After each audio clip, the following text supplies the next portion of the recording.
Today we are kicking off a brand new series around this idea that money talks. Some of you guys have heard that expression throughout your life, that money talks. Anybody heard that? Yeah, money talks, right? Money talks. Well, if you could sit down and have a conversation with your money, what would your money tell you? What would it say? What would your money say? For some of you, you're like, bro, I know what my money would say. I'm just not listening to it, right? Your money is saying, hey, I wouldn't buy that if I was you. I wouldn't spend that much if I was you. You're going to regret that later. Come on, how many of y'all, let me know I'm in the right house today. Come on, raise your hands. I have seen the Amazon boxes in front of your house, all right?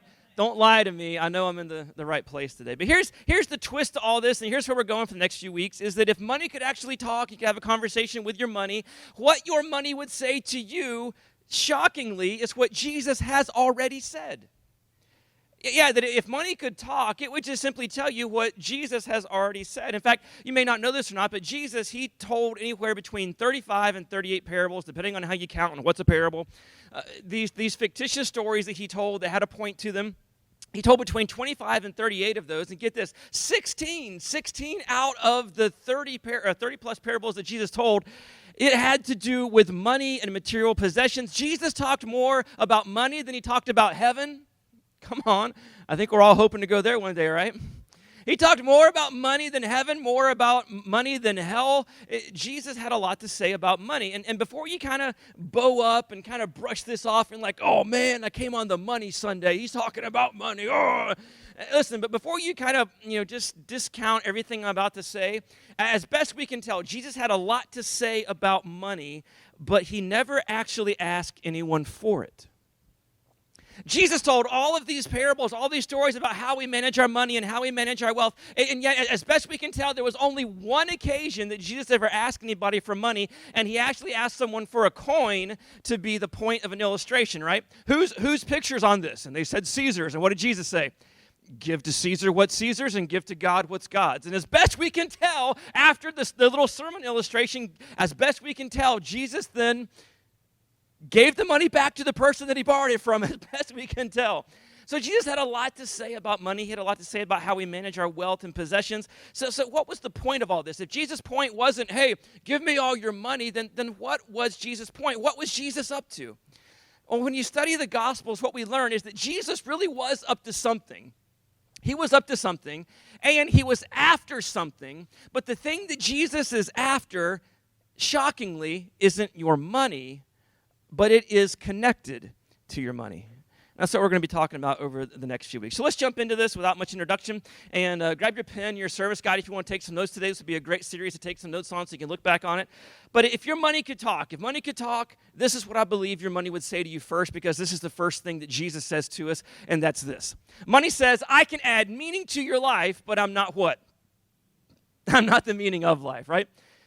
Money would say, I can add meaning to your life, but don't be confused, I'm not the meaning of life. Money, if it could talk, would come along and remind us that money doesn't get a lot of play at funerals.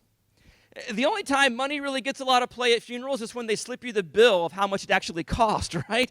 And anyone had a funeral lately? Oh my gosh, it's like when my dad passed a couple years ago, he got cremated, and it was like there wasn't any ceremony that took place at the funeral home, and they slipped my mom a bill for like $3,500, and I'm like, listen, bro, we're not paying that. You didn't do anything, right?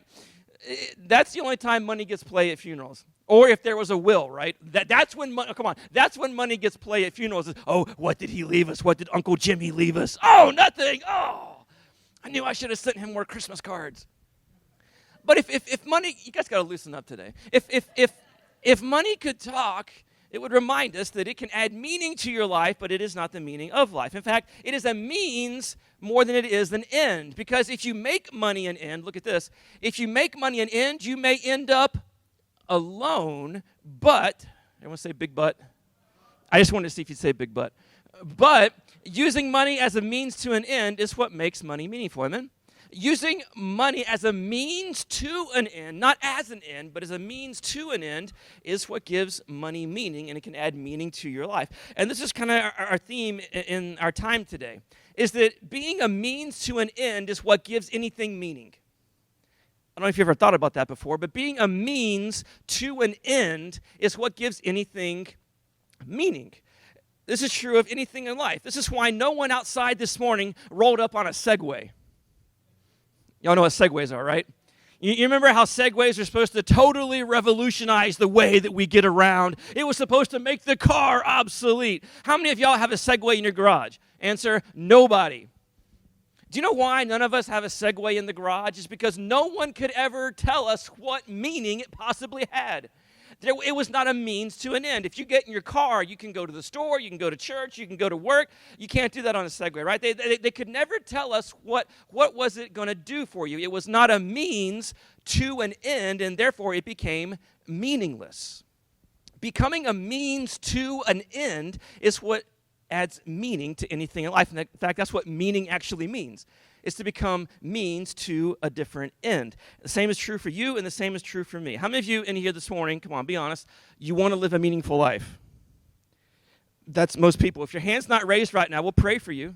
I'm sorry that your life is so bad right now. I would assume on a better day, you would say, yes, I want to live a meaningful life. We all want to live a meaningful life. We all want our lives to count. So how do we live a meaningful life? This is not a big secret. You know how you become meaningful in life? You allow your life to be the means to an end that isn't you.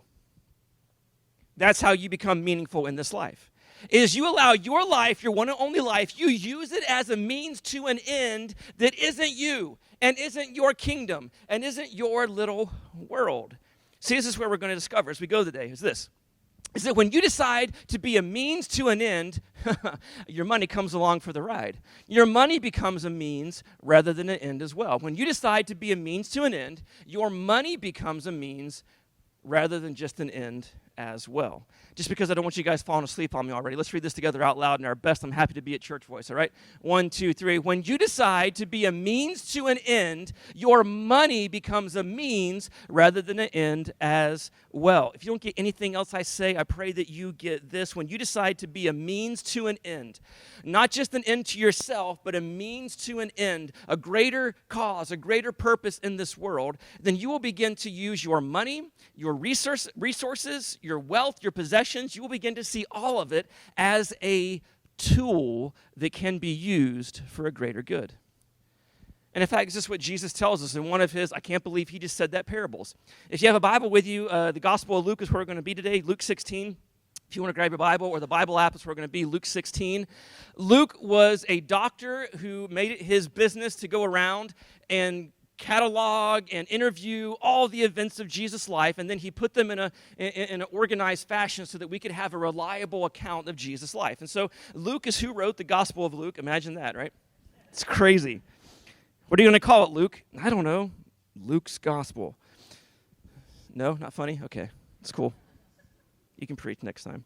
All right, Luke 16, beginning in verse 1, this is what Jesus says, or what Luke says that Jesus said. Jesus told his disciples, and now he's about to enter into one of these parables, one of these fictitious stories that he talks about the kingdom and how we should live in it. He says to his disciples, and don't just think like the 12 disciples that followed Jesus around. Think about all the people that kind of followed Jesus around, the crowd. So he says to his disciples, there was a rich man whose manager was accused of wasting his possessions. So once upon a time, there was a rich guy, and this rich guy had a manager who managed his money, but he was actually enriching his own pockets with some of the master's money. Now, this rich guy, some of you may be thinking to yourself, oh, I'm not sure I can relate to Jesus' story because I'm not rich, to which Jesus would say, okay, so this guy in the story, he had so much money that he had to actually get someone to help manage his money. How many of you have any sort of retirement account in the building today? Raise your hands if you got some kind of retirement account. Do you know what you have? You have so much money that you had to hire someone to manage some of your money. So Jesus says, congratulations, you're rich. No? Okay. So Jesus is like, there's this rich guy, and he's got so much money that, like some of us, we had to hire someone to buy and sell and trade in our name. And so this guy that was buying and selling and trading in the name of this rich guy, he was lining his own pockets. He was doing some dishonest things. He gets caught. The master finds out. And so look what happens in verse 2. So he, the master, called him in and asked him, what is this I hear about you? Bro, the word on the street is you're using my money to make yourself money. Like you're lining your own pockets. You're doing some deals on the side. And so what do you have to say for yourself, Bernie Madoff? What do you have to say for yourself? You guys thought that was funny. Okay, so I'm figuring it out as we go. All right, so Jesus continues. The guy asks him, what's the deal? What have you been doing? He says, give an account of your management because you cannot be my manager any longer. He says, you're fired, right? I wish I could do a Donald Trump right there because that would be awesome. Like, you're fired, right? I don't know. So the manager or the master is like, listen, you've got until 5 o'clock to empty out your desk, to bring me the ledger book and whatever else you've been working on the side, to bring all that to me and to leave it on my desk. You got until 5 o'clock today. And so this dishonest manager, he begins to freak out. Look at verse 3. The manager said to himself, what shall I do now? My master is taking away my job. At least you got to understand like the self-awareness of this guy, right? He's self-aware enough to know I'm not strong enough to dig, and I'm too ashamed to beg. I love that. At least he's honest with himself. The crooked manager, he quickly figures out, I got to do something because my back was not built for manual labor. I'm too proud to go out and beg, and it's like 1:30 in the afternoon. The clock is ticking. I have to come up with some kind of plan so that I have somewhere to go and someone to go to. And so he hatches this plan, right? Light bulb, like he has this idea. Look at verse 4. He says, I know what I'll do so that when, everyone say when, because this is all about time, so that when I lose my job here, people will welcome me into their homes. So he comes up with this plan so that when I'm no longer employed by this guy, I'm going to come up with this plan so that I've got some place to go and some people that will welcome me into their homes. Some place to go, some people to go to. So he has this plan. And remember, this is Jesus telling the story. Jesus is the one telling this fictitious story. And so look at what he says happens next. Verse 5. So he, the crooked manager, called in each of his master's debtors. His master probably had a lot of those because he was doing a lot of business. So he calls in all the debtors. And he asked the first one, how much do you owe my master? The guy says, 900 gallons of olive oil. He replied, or the manager told him, take your bill and sit down quickly. Now, the reason he says sit down quickly is because he's like, because I don't want anyone to see what we're about to do here. Sit down quickly because I don't know how much time we're going to have. Sit down quickly because we got to make this happen now. So sit down quickly. And what does he tell him to do? Make it 450. So he owed 900 gallons of olive oil to the master, and now the dishonest manager is like, you know what? That 900, let's just make it 450. But sit down now and do that math, okay? So he's having him sit down and make everything out. Now, if you're in Jesus' audience at this point, imagine the emotions that you're feeling. If you owe someone money and you're listening to Jesus say this, you're like, this is awesome. No wonder I like this Jesus guy. He speaks my language. I owe a lot of money, and now he's saying I'm only going to have to pay half of it. This is awesome. Jesus, you rock. But now imagine you're in Jesus' audience, and you had someone that owed you some money. You're like, Jesus, come on, where's HR?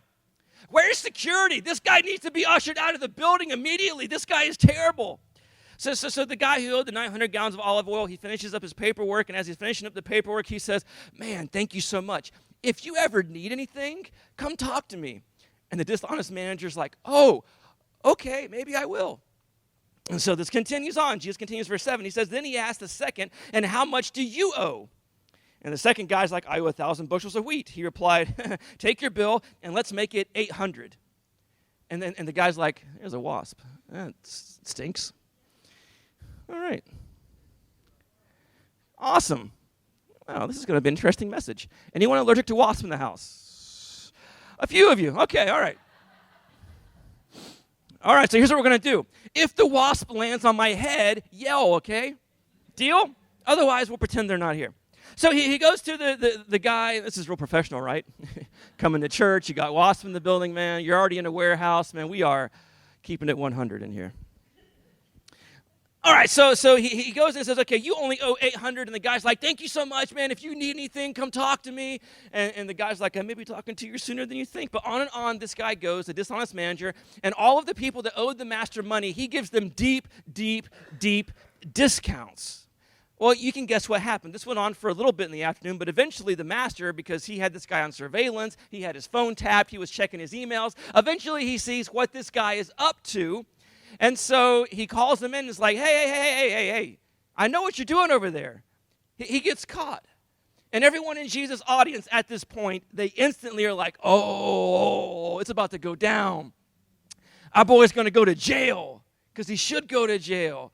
He's going to get strung up by his toenails. Oh, this is about to get good. And so everyone in Jesus' audience is leaning in because they're like, oh, man, this is going to be awesome. What's going to happen to this guy? He's going to get the book thrown at him. And it's the same exact thing that we would think would happen next, right? This guy is like costing this guy money. He's being dishonest. He's robbing him. This guy should go into jail. And Jesus had his first century audience in the same place he has his 21st century audience. He knew how to get us right to that point where we thought we knew what was going to happen next, but yet we're still just a little bit enough confused to ask, okay, now what's your point, Jesus? Like, where is this going? Okay, I think I know what's going on here because in all of your parables, one of the characters represents God. One of the characters represents us, the people. So we're trying to figure out which one's God, which one's me, and we all kind of think that this guy's about to get the book thrown at him, right? We all think that this guy is about to go to jail. He's about to be punished. He's about to be tortured as he deserves. But that's not what happens. Look what happens in verse 8.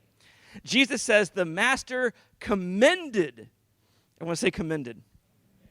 That's got to be a typo, right? That can't be the right translation of the Bible. We need to check that. The master commended the dishonest manager. He actually compliments him. When he learns that he had been robbing him and he had figured out a way to still be okay after he got fired, the master's like, all right. He smiles at him and gives him a high five. And it's like, what? This is crazy. But then look what he says. He commended him because he had acted so shrewdly. He commended this guy because he had thought it through. He took his limited resources and his limited opportunity, and he did the best he could to make a plan for his future. He thought through his limited time, his limited opportunity, thought about his future, and he came up with a shrewd plan so that he would be okay even after he got fired. And this is the point where Jesus' audience is kind of like you guys right now. It's like, wait. This isn't in the Bible, is it? Are you making this up? Are you pulling one over on us? Jesus, what gives? This guy was stealing from the master. This was not his money. He was a manager, not an owner. He managed somebody else's money, and he mismanaged it, and he stole it, and he did dishonest things. Jesus, this guy should be going to jail, and you're saying he got commended? Like he gave him an attaboy? He gave him a fist bump and said, I see what you did. All right, boom. And they're like, what gives? This is insane. And now this is what Jesus does because he was the master communicator. He pulls out of the parable, he pulls out of the story, and he tells them what he wants to communicate to you and I today. And that's that God's kingdom, money is treated differently than it's treated in our world. The way God views money and material possessions and wealth, the way God views it in his kingdom is different than the way that we see it in the kingdom of this world. And Jesus pulls out of the story, and he's like, here's the punchline. Here is the application. This is the takeaway truth that I want you to get from this. Look what he says in verse 8. He says, for the people of this world, by people of this world, this is what Jesus means. Jesus means the people that think that all there is to this life is this life. That's the people of this world. The people that think it's all about a birth certificate and a death certificate, and once you die, you're worm food, and that's it. He says the people of this world, the people that think that all there is to this life is this life, they are more shrewd, there's that word again, because they're more thoughtful, because they think things through better, he says, in dealing with their own kind than are the people of the light. When Jesus says people of the light, he's talking about the people of God. He's talking about the Jews. The Jews had the eternal promises of God. And so what Jesus is saying is sometimes the people that think that all there is to this life is this life, they think things through and they think about the future more than the people who have all these eternal promises from God. They think about their future and they're more shrewd and crafty and thoughtful about the way they're going to deal with their future, even though they think once this life is over, that's it, than those of us that should be at least thinking about eternity, thinking about that there's more to this life than just this life. In other words, you can write this down. In other words, the money manager was commended for taking full advantage of his limited time and his limited opportunity. He was not being commended because he was dishonest. That's not the point of today's message. The point of today's message is not go rip off your boss. Like, hey, Pastor Brian said I could take all these office supplies because I'm being shrewd. No, that's not the point. He's not being commended because he was being dishonest. He was being commended because, get this, he had a little window of opportunity. And he had limited resources, limited time, and he did his most with what he had been given. And Jesus' point is the same to you and the same to me. That we have been given a little window of opportunity in this life. We have been given limited resources, limited time, and we, as people of the light, people of God's promise, people that are banking on there being an eternity, we should be handling our resources and our possession and our money. We should be handling all of these things in light of not just this life, but in the life to come. Go away. That we should be handling things shrewdly because we are people of the light, because we are people that believe there is life to come. We should be asking the question, how can I maximize the little bitty time and little bitty opportunity and little bitty amount of resources that I have? How can I maximize that, not just for this life, but for the life to come? And just to make sure that we didn't miss it, Jesus comes in, again, still out of the parable, and he gives us a command. So if you're a follower of Jesus, listen up, because Jesus is about to issue a command to you. If you're not a follower of Jesus today, you don't have to do this. And please don't hear me telling you to do something, because I don't have the authority to tell you to do anything. But if you are a follower of Jesus, if you're a Christian today, this is Jesus' command to you and to me. Verse 9, this is a command. He says, I tell you. In other words, pay attention. We're not in the story anymore. We're still out of the story. I'm about to give you a command. He says to use. Everyone say use. To use. Why? Why should we use? Because money is a means, not an end. So use worldly wealth to gain friends for yourself. What are you talking about, Jesus? Use worldly wealth to gain friends for yourself, like the money manager, so that when it is gone, meaning your worm food, you're dead, you will be welcomed into eternal dwellings. What? Yeah, this is Jesus' command. Use worldly wealth to gain friends for yourself so that when it's gone, you'll be welcomed into eternal dwellings. Do you know what Jesus is saying here? Jesus is saying that you can use your right now resources to make an eternal difference. That you can use your money and possessions and wealth, that you can use the things of this world right now that are temporary and fading away, that you can use these things right now to make an eternal difference. Your right now resources can make a forever difference. And now listen, I don't think you should take what Jesus just said seriously. I would not take what Jesus just said seriously, if not for one thing. This is a weird story. Can we agree this is weird? This is one of those ones like, are you sure Jesus said this? And so I would not take this seriously if I was you. I would not take this seriously if it wasn't for one thing. The same guy who just said this weird story is the same guy that predicted his own death, died, predicted his own resurrection, and then pulled that off. And if you can predict your own death and your own resurrection, and you can pull it off, anytime you say something about death or resurrection, I'm going to be listening to what that guy has to say, amen? If you can pull it off, there he goes again, bye-bye. This is the weirdest message I've ever preached. Jesus is saying here, or the reason I take what Jesus said seriously is because he pulled that off. He called his death, he called his resurrection, and he pulled that off. So Jesus' point here is clear. That we should use our possessions as a means and not as an end. That our right now resources can be used to make a forever difference.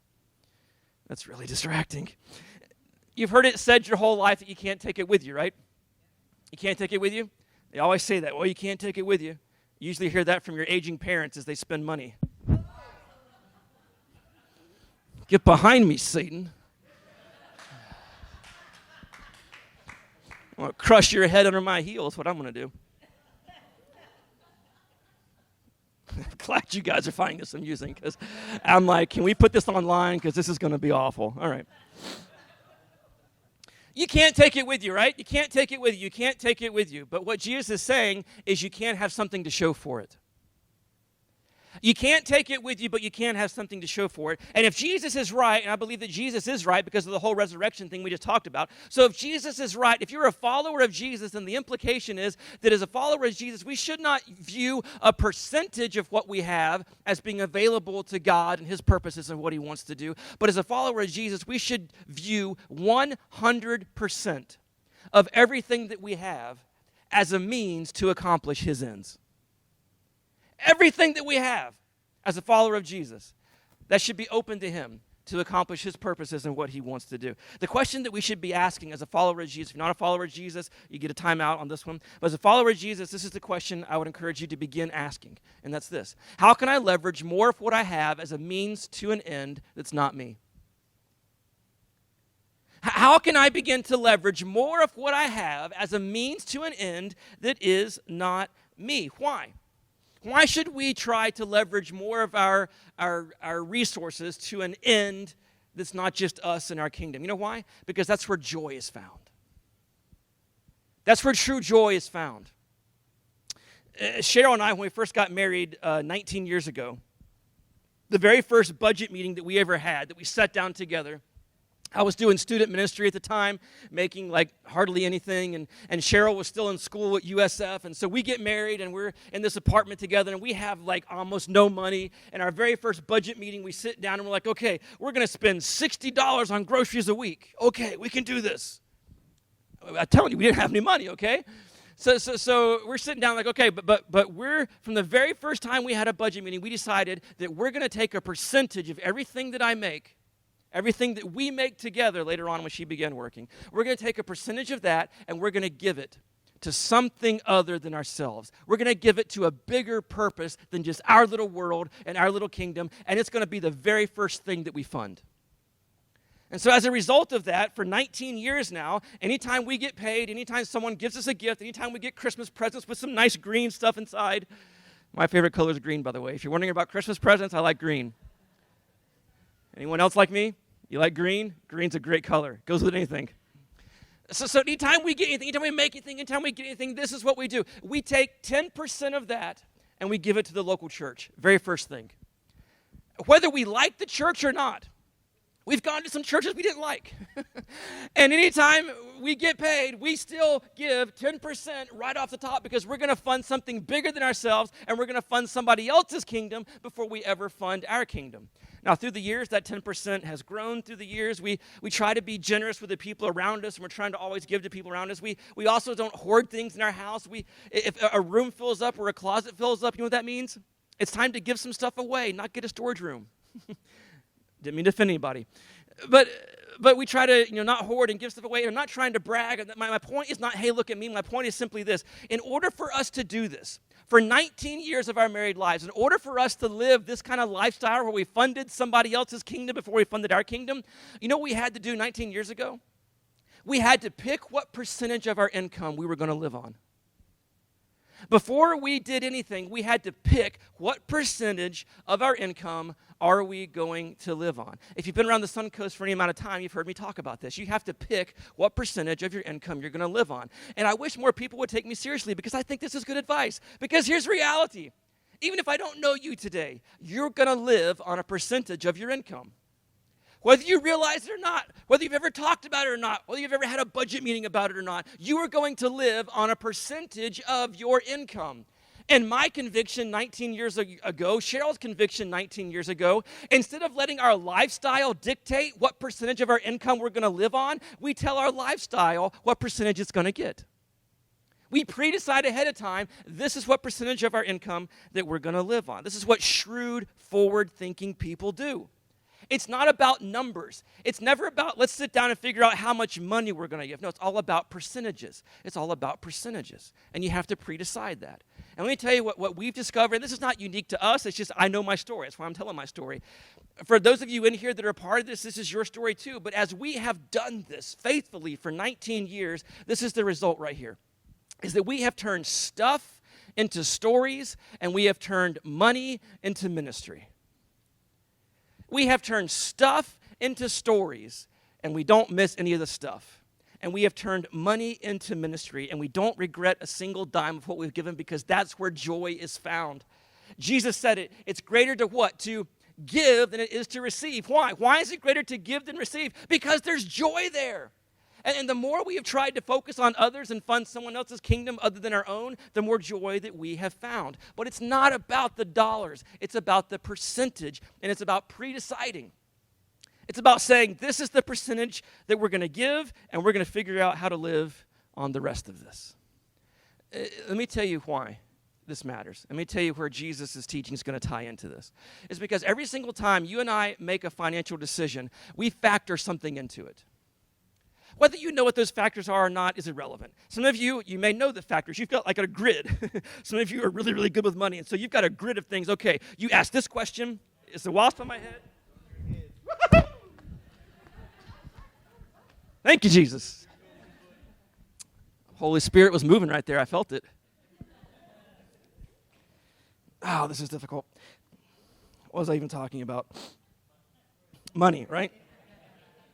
All right, so when you make a financial decision, you make a decision about what you're going to, or you have some things that you factor into when you make a financial decision. You have some things that you factor in. And whether you know those things or not, you factor things into every single financial decision you make. So in light of what Jesus is teaching us, this is what I would encourage you to begin to factor into every single financial decision that you make. And that's simply this. It's to ask, do I want more stuff or do I want more stories? Come on. Do you want more stuff? Or do you want more stories? Because at the end of your life, people aren't going to tell stories about your stuff. You know what they're going to tell stories about? They're going to tell stories about you, and they're going to tell stories about how generous you were in their life. And so the truth of what Cheryl and I have found through this process, through 19 years, is that as we continue to do this, every time we walk into this place, whether this place was at a school when we were portable, or in our warehouse here full of wasp, wherever the place is, when we walk into this place and we celebrate a baptism story, or we celebrate another person that accepted Christ, or we share one of our wins in our volunteer gatherings before we even have Sunday service, whenever we hear one of these stories, we always feel like, you know what? Their story is now a part of my story. I was a part of that. Someone gets baptized, I was a part of that. Someone accepted Christ, I was a part of that. Someone, a father and a son reunited, I was a part of that. Someone that was an addict got clean, I was a part of that. A relationship that was on the rocks, they got back together, I was a part of that. And I would not trade any amount of money that I've given for those stories to feel like I had a part in what God was up to and what God was doing. I'm just saying that I think we should factor this question into every financial thing that we do. Do we want more stuff or do we want more stories? And listen, you got to pay your bills, and you got to get your kids through college. You got to do all those things. I'm not advocating for living irresponsibly, okay? I'm just saying that I think we should factor this in. I think we should factor it in. And here's Jesus' point, is that money can add meaning to your life when it's not the purpose of your life. Money can add meaning to your life when it's not the goal of your life. So back to the parable, because it's not over yet. Jesus' audience is looking at Jesus like, Jesus, I don't get this. I don't know what's going on. So look at verse 10 now. He says, whoever can be trusted with very little can also be trusted with much. And whoever is dishonest with very little will also be dishonest with much. Okay, Jesus, verse 11. So if you have not been trustworthy in handling worldly wealth, who will trust you with the true riches? Some translations say the true riches of heaven. Jesus' point is simply this. No matter how much money you have, no matter if you think you made that money or God blessed you with that money, that everything you have is not just a means to an end. It's not just a tool, but it's also a test.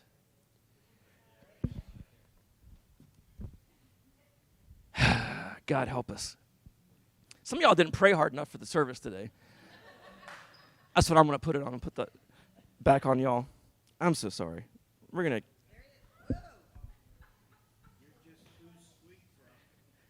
It's all the cologne I put on before I get up here in these hot lights. That's what it is. You should be up here with me.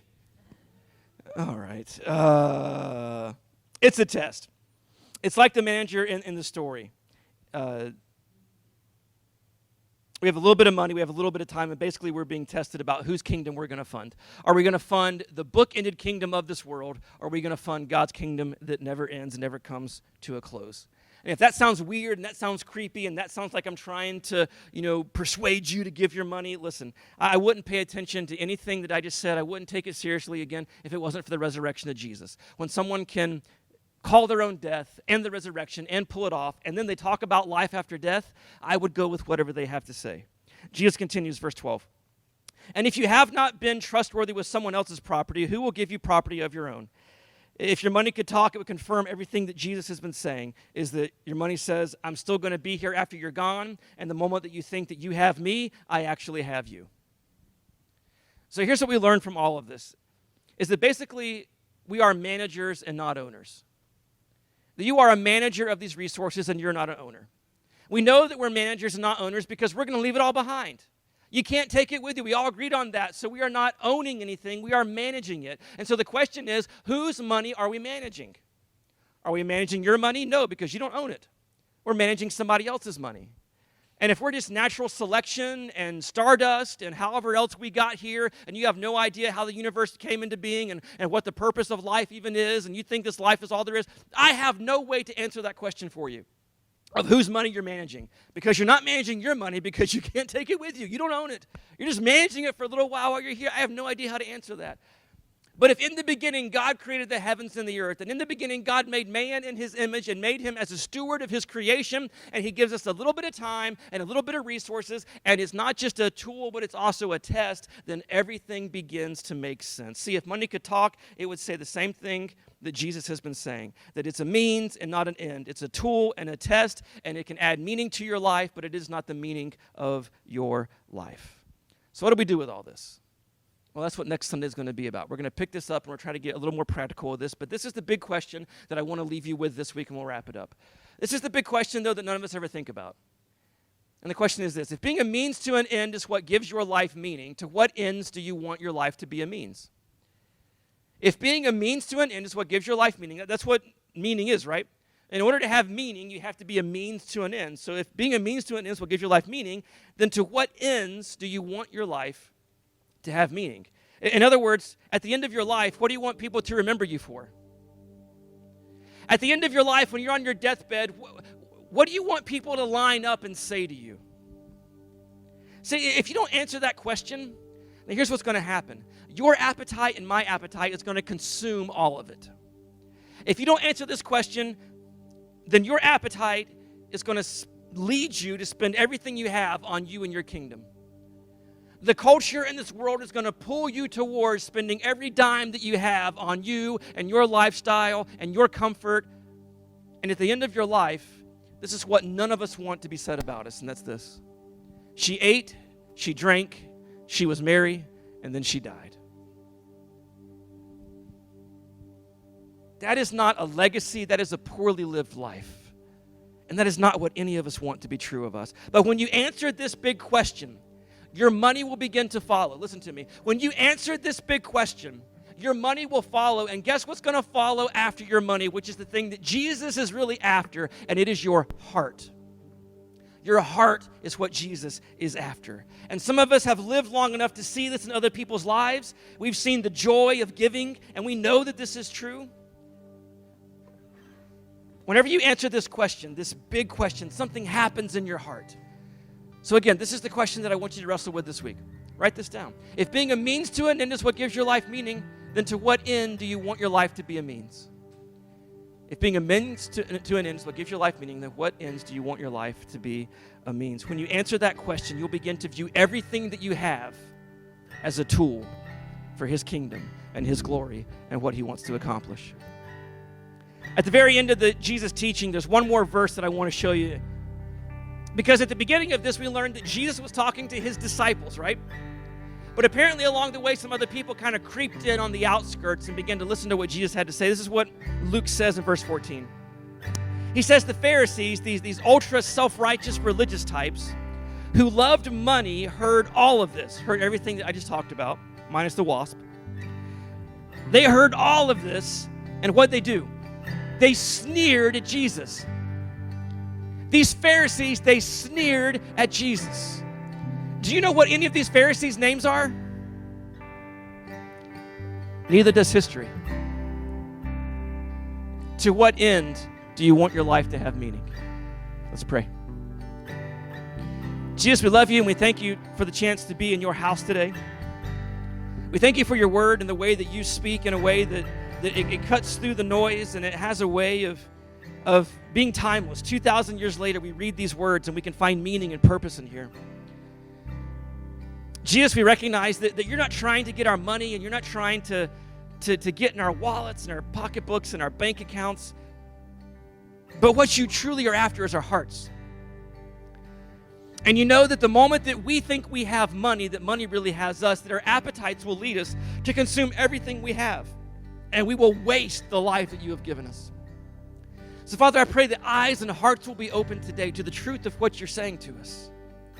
That the way that your life has any meaning is if you become a means to some other end other than yourselves.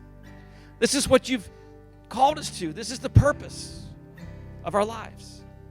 It's not just live for ourselves, but to do as Jesus did, that he came to give his life, to serve us.